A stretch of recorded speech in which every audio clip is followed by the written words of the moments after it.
করেছেন ভাই যে আগে নামাজ পড়তাম না, কিন্তু বক্তব্য শোনার পরে এখন নামাজের গুরুত্ব বুঝতে পেরেছি, এখন আমরা নামাজ পড়ছি, তো আগের গুনাহগুলি কি মাফ হবে? নবী করিম সাল্লাল্লাহু আলাইহি ওয়াসাল্লাম কি বলেছেন? আত-তাইবু মিনাজ যামবি, যে ব্যক্তি গুনাহ থেকে তওবা করে কামাল্লা যামবা লাহু, যেন তার গুনাহই হয়নি। আর তার সাথে সাথে বেশি বেশি নেক আমল করতে হবে। সুন্নত 12 রাকাতের হেফাজত করেন, এটা দিয়ে ওই ঘাটতিগুলো পূরণ হবে। বেতরের হেফাজত করেন।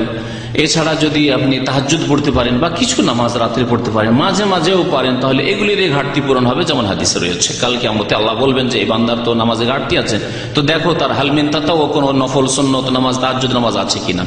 সুতরাং এগুলি বেশি বেশি বাড়াইবার চেষ্টা করেন, আরো অন্যান্য নেক আমল করেন। আল্লাহ পাক রব্বুল ইনশাআল্লাহ গুনাহ খাতা মাফ করবেন ইনশাআল্লাহ। খালেস অন্তর থেকে তওবা করলে আল্লাহর দরজা খোলা আছে। সূরা ফুরকানের ওই আয়াতের শেষে রয়েছে যে আয়াতে আল্লাহ পাক শিরকের গুনাহ, খুনের গুনাহ আর জিনার গুনার কথা উল্লেখ করেছেন, তারপরে তওবার সুসংবাদ দিচ্ছেন। ইল্লা মান তাবা ওয়া আমানা ওয়া আমিলা আমালান সালিহান ফাউলাইকা ইউবাদদিলুল্লাহু সাইয়্যাতিহিম হাসানাত ওয়া কানা আল্লাহু গফুরুর রহিম। আল্লাহ পাক তাদের গুনাহগুলিকে নেকিতে রূপান্তরিত করে দেবেন, আল্লাহ পাক বলেছেন, সুসংবাদ দিয়েছেন। সুতরাং এখনো সুসংবাদ রয়েছে, যতক্ষণ পর্যন্ত আমাদের হায়াত রয়েছে, আমাদের আত্মা শরীরে রয়েছে, এখনো সুযোগ আছে। আর এর জন্য আগামীতে আগামীতে আগামীতে ভবিষ্যতে এরকম করলে হবে না, এখনই তওবা করতে হবে। কারণ যেটুকু সময় এখন যে বর্তমান চলছে এটাই আমার হাতে আছে। 1 মিনিট পরে যে কি সময় হবে সেটা আমার আপনার হাতে নেই। একবার বলছেন যে অনেকে আছে সৌদি ইমামের পিছনে নামাজ পড়েন, তাদের একবার জিজ্ঞাসা করছেন অনেকে আছে সৌদি ইমামের পিছনে নামাজ পড়ে না, কি জন্য? যদি এই বিদাতি ধারণায় হয়, হ্যাঁ, যে এরা মুসলমান নাই, কোন মুসলিমকে কেউ যদি মনে করে মুসলমান না, তো নিজে মুসলমান থাকবে না।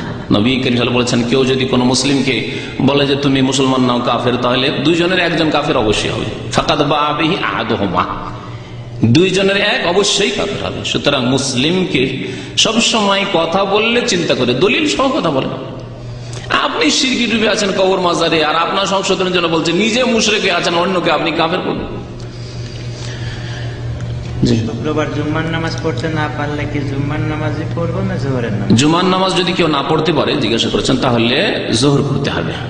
জুমার নামাজের কাজা নেই, জুমার নামাজের বিকল্প বদল হচ্ছে জোহর পড়া। এইরকম যারা মাজুর, অসুস্থ, মসজিদে জুমা মসজিদে যেতে পারবে না, অসুস্থ, তারা জোহর পড়বে। এইরকমই সফরে আছে আর জুমা মসজিদ এরকম সামনে পেল না, সফরে জুমা পড়াও ফরজ নয়, তাহলে জোহর পড়বে। কথা মহিলারা জোহর পড়বে। জি, বলছেন যে 1 রাকাতের নিয়ত করে বেতের নামাজ শুরু করে দেওয়ার পরে মানে ভুলে দাঁড়িয়ে গিয়ে কেরাত শুরু করে দিয়েছেন, এখন পরিবর্তন করা যাবে? 3 রাকাত পড়ে দাঁড়িয়ে গেছেন, তাহলে 3 রাকাত পড়ে নেন, সুবিধা নেই।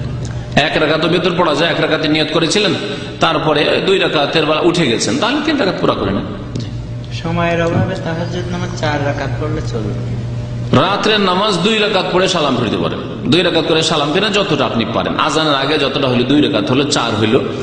আর যদি বেশিরভাগ দিনে আপনি উঠতে পারেন তাহলে বেতর রাখেন। আর যদি দেখা যায় বেশিরভাগ দিনে রাত্রে উঠতে পারছেন না, আপনি মিস হয়ে যাচ্ছে, তাহলে বেতর পড়ে শুয়ে যান, বেতর পড়ে শুয়ে যান, আর পরে উঠতে পারলে 2, 4, 6, 8 যা জোড়া করে পড়েন, আর দ্বিতীয়বার বেতর পড়বেন না। কিন্তু যারা নিয়মিত প্রায় উঠতে পারছেন, মাসে 20 দিন 25 দিন উঠতে পারছেন, তাহলে আশা করি আপনি তাহাজ্জুদ গুজার। হয়তো 5 দিন 10 দিন 7 দিন এরকম উঠতে পারছেন না, তাহলে শেষখানে বেতরটি পড়াই হচ্ছে উত্তম। তাহাজ্জুদ পড়ে তাহাজ্জুদ শেষ করে ইজআলু আখিরা সলাতিকুম বিল্লাইলি বিতরা, নবী সাল্লাল্লাহু আলাইহি ওয়াসাল্লাম বলছেন তোমাদের রাতের শেষ নামাজ বেতর করো। কিন্তু এটি ফরজ কাজ নয়। যদি আপনার আশঙ্কা থাকে যে আমি বেশিরভাগই তো উঠতে পারি না, ফজর আজান হয়ে যায়, তাহলে বেতর পড়ে ঘুমিয়ে যান, আর রাত্রে জাগতে পারলে 2, 4, 6, 8 যা পারেন পড়ে নেন, 10। টাকনার উপরে কাপড় শুধু নামাজের ভিতরে উঠাতে হবে না সবসময়? টাকনার উপরে কাপড় সবসময় রাখতে হবে। টাকনার নিচে কাপড় নিয়ে যাওয়া হারাম, এর নামাজের সাথে কোনো সম্পর্ক নেই। যদি একটি জয়ীফ হাদিসে এরকম আছে যে টাকনার নিচে কাপড় নামাজের অবস্থায় গেলে উযু নষ্ট হয়ে যাবে, এবং না উযু নষ্ট হয়ে যাবে, সেজন্য নামাজও হবে না। এই হাদিসটার জন্য অনেকের ধারণা যে এটা নামাজের সাথে খাস, নামাজের সময় ফোল্ড করে নেয় প্যান্টকে, কিন্তু না, অন্য হাদিসে রয়েছে যে টাকনার নিচে কাপড় গেলে জাহান্নামে যাবে। টাকনার নিচে যারা কাপড় ঝোলাবে তাদের দিকে আল্লাহ রহমতের দৃষ্টিতে তাকাবেন না কাল কিয়ামতে। সুতরাং সাবধান, কাবিরা গুনাহ টাকনার নিচে কাপড় নিয়ে যাওয়া, এটাকে কাবিরাই মনে করেন অনেকে। এক ভাই বলছেন যে আল্লাহর ইচ্ছা এবং হুকুমের মধ্যে পার্থক্য। হ্যাঁ, পার্থক্য আছে। তাকদীর সম্পর্কে আলোচনা আমার যেগুলি ক্যাসেটে আছে তাতে শুনলে বিস্তারিত জানতে পারে। আল্লাহর হুকুম মানে আদেশ, আদেশ আল্লাহ ভালো কাজের করেছেন, খারাপের করেনি। আর আল্লাহর ইচ্ছা, আল্লাহর ইচ্ছা আছে যে দুনিয়াতে ভালো মন্দ দুটোই হোক। আল্লাহর ইচ্ছা যদি না বলতাম, তাহলে যারা পাপ করছে আল্লাহর ইচ্ছার বিরুদ্ধে করছে, তাহলে তো আল্লাহ অপারগ হয়ে যান। আল্লাহ যেহেতু অপারগ নন, সর্বশক্তিমান, অলমাইটি তিনি, সেই জন্য আল্লাহর ইচ্ছা সব ক্ষেত্রে রয়েছে। আল্লাহ স্বাধীনভাবে ছেড়ে রেখেছেন। হ্যাঁ, বকরি ছাগলকে যেমন আপনি একজন রাখাল ছেড়ে দিয়েছেন, আর তুই আমার জমিতে চর, না হয় অন্যের জমিতে চর, হ্যাঁ, তাহলে আপনার ইচ্ছা আছে, যেদিকে যাবি যা। তো আল্লাহ পাক রব্বুল আলামিন এইভাবে যদি বান্দাকে না ছাড়তেন তাহলে বাধ্য করে হেদায়েত করতে হতো। আর বাধ্য করে হেদায়েত করলে আবার তাহলে জান্নাতে দিলে আর জাহান্নামে কাকে দিবেন? সবাই তো জান্নাতি। তাহলে পরীক্ষাই হলো না, তাহলে পরীক্ষার কোনো যুক্তি থাকে না। সেই জন্য আল্লাহ পাক স্বেচ্ছায় ছেড়ে দিয়েছেন, এখতিয়ার দিয়ে। আমাদের মধ্যে দুটি শক্তি আছে, ভালো কাজেরও শক্তি আছে, খারাপেরও শক্তি আছে, দুটো দিয়ে ছেড়ে দিয়েছেন। আল্লাহর ইচ্ছা আছে যে যেমন করবে করো, কিন্তু আল্লাহর হুকুম নেই। আল্লাহর হুকুম আছে আকিমুস সালাহ লা তাতরুকুস সালাহ, নামাজ ছাড়িও না, তুমি নামাজ ছাড়ছো। জি, বাংলাদেশে ঈদের নামাজ 6 তাকবীরে এবং ভিতরের নামাজ একসাথে 3 রাকাত পড়ে, এই নামাজ বলছেন যে বাংলাদেশে ঈদের নামাজ 6 তো ঈদের নামাজ সহিহ হাদিসের আলোকে পড়তে হলে 12 তকবীর, 7 আর 5 12 তকবীরে পড়তে হয়। বাকি একটা হাদিস জয়ীফ আছে জানাজার মতো করে পড়া, মানে ওই 3-3 যেটা 6 বলেছে তার সাথে তকবীর তাহরিমা, মানে 4-4 8 আর কি। তো এইরকম পড়ার হাদিস আছে জয়ীফ, দুর্বল হাদিসের আমল আছে, সহির উপর আমল নেই। যদি আপনি ওইরকম ঈদগাহ পান তাহলে সুন্নত মোতাবেক নামাজ পড়বেন, না হলে এর উপরে আমল করলে অসুবিধা নাই। কারণ অতিরিক্ত তকবীরগুলি সুন্নত, সবার নিকটে অতিরিক্ত তকবীরগুলি সুন্নত। এই জন্য ভুলেও যদি যায় সহজ সিজদার প্রয়োজন নেই, নামাজ হয়ে যাবে, ঈদের নামাজ হয়ে যাবে। আর আরেকটি প্রশ্ন ছিল যে বেতরের নামাজ একসাথে যদি পড়তে হয় মধ্যখানে মাগরিবের মতো আত্তাহিয়াতে বসবেন না, এটি হচ্ছে সহিহ। আত্তাহিয়াতের মতো করে বসার হাদিসটি হচ্ছে জয়ীফ। 1 রাকাত বেতর পড়েন, অথবা 3 পড়লে একটানা পড়ে যান, 1 2 পড়ে সরাসরি উঠে যান। আর মাগরিবের মতো করে বসা, যেটি হানাফি ভাইদের মধ্যে যেটি প্রসিদ্ধ রয়েছে তারা আমল করে, সেটি জয়ীফ, দুর্বল। দব মানে সান্ডা, দব খাওয়া জায়েজ আছে, নবী সাল্লাল্লাহু আলাইহি ওয়াসাল্লামের রুচি হয়নি, তিনি খাননি। আপনার যদি রুচি হয় খেতে পারেন। সাহাবায়ে কেরামরা একই দস্তরখানে নবী সাল্লাল্লাহু আলাইহি ওয়াসাল্লাম বসে খেয়েছেন। জি, আরবরা খায়, আরবদের প্রিয় খাদ্য। গোসলের পরে ওযু করতে হবে। গোসলের পরে গোসলের লজ্জাস্থানে হাত না দিয়ে থাকেন তাহলে উজু করতে হবে না, তরতিবের সাথে যদি উজু করে থাকেন। আর যদি উজু না করে থাকেন তাহলে শুধু গোসল, উজুর বিকল্প নাই, মানে উজু আবার করতে হবে। তাহলে একবার প্রশ্ন করছেন যে আমি শুনেছি পেপসি অর্থ পে এভরি প্যান, এগুলো খেয়াল খুশি আল্লাহ জানে, ওরা নিয়ত করেছে কিনা এটা তাই কে জানে। হ্যাঁ, সেভ ইসরাইল, এই তো সেভ ইসরাইল, হ্যাঁ হ্যাঁ ওইটাই বলে অনেকে, যে পয়সা দিয়ে ইসরায়েলের হেফাজত করো। তো এগুলি অনেকের কল্পনা, এটা ইহুদিরা ইচ্ছা করতেও পারে, ইসলামের শত্রুরা আবার নাও করতে পারে হয়তো। অনেক সময় আজ এমডি, যে মোহাম্মদকে আমরা ইন্ডিয়া বাংলাদেশে কি করছি, আমরা এমডি লিখছি। এমডি মানে আমরা উদ্দেশ্য করছি মোহাম্মদ। আর সৌদি দূতাবাসে একজন ভিসা লাগাইতে এসছে বাংলাদেশে, ঢাকা, মানে সৌদি দূতাবাসে বলছে এমডি মিনস ম্যানেজিং ডাইরেক্টর। তো এই পেপসি যে শর্ট ফর্ম সেভ ইসরায়েলের কি না তাই কে জানে, আইসিসি মানে ইসলামিক কালচারাল সেন্টার হইতে পারে, আইসিসি মানে ওই cricket council, international cricket council, ICC বলছে ওটাকে, তাই না? জানেন, অনেকেই জানেন হয়তো। তো বলা যাবে না এগুলি কথা, তাদের অসৎ উদ্দেশ্য থাকলে থাকতে পারে। এক কথা, পেপসিতে ক্ষতি আছে, খায়েন না।